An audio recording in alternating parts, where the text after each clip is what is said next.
বদ্রীনাথের সর্দি হলো কলকাতাতে গিয়ে।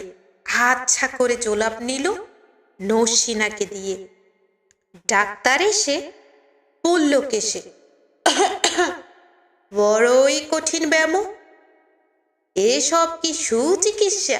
আরে আরে রামু, আমার হাতে পড়লে পরে এক্সরে করে দেখি রোগটা কেমন, কঠিন কিনা আসল কিংবা মেকি।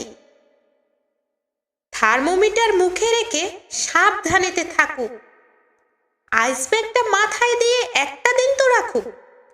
ইনজেকশন নিতে হবে, অক্সিজেনটা পরে, তারপরেতে দেখবো এরও থাকে কেমন করে।